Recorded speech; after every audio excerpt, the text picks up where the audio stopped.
2 lettres suffisent. Le C plein de grâce, le K aux empattements filiformes. Pas besoin d'en écrire plus. Élégance, raffinement, classe. Je suis Bodoni, la typo du logo de Calvin Klein. Épure et modernité.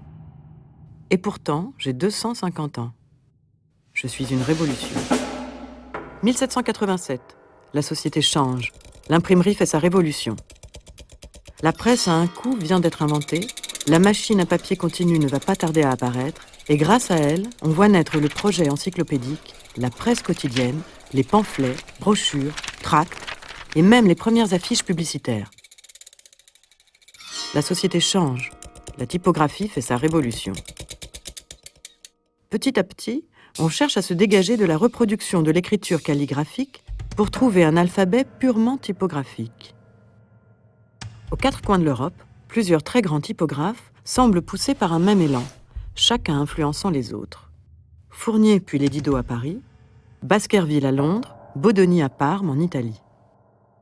Giambattista Bodoni, mon créateur, c'est le Mozart de la typographie. Un Mozart qui aurait vécu plus vieux, entouré de l'affection des siens. Fils d'imprimeur, il est tombé dedans quand il était petit. Il publie des ouvrages en tibétain, en phénicien, en cyrillique et en 155 langues différentes. Toute son œuvre respire l'amour qu'il porte à son métier. Autour de lui, les révolutions grondent, les mondes s'écroulent, la guerre approche.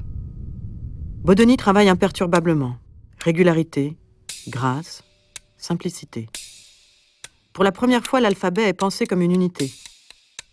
Bodoni construit mes caractères en architecte, avec une grande rigueur, mais il garde toujours le charme, l'élan et l'élégance musicale du mouvement. L'ensemble est un miracle de finesse, surtout si on pense à la technique de l'époque en plomb fondu, qui se casse si facilement. Ce n'est plus de la typographie, c'est de la poésie.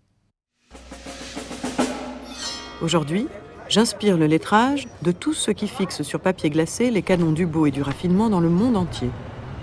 Giorgio Armani, Elisabeth Arden, les hôtels Hilton, Guerlain et Feu Nirvana. Le rapport entre un groupe de bûcherons dépressifs et suprêmes et l'Olympe de la mode internationale?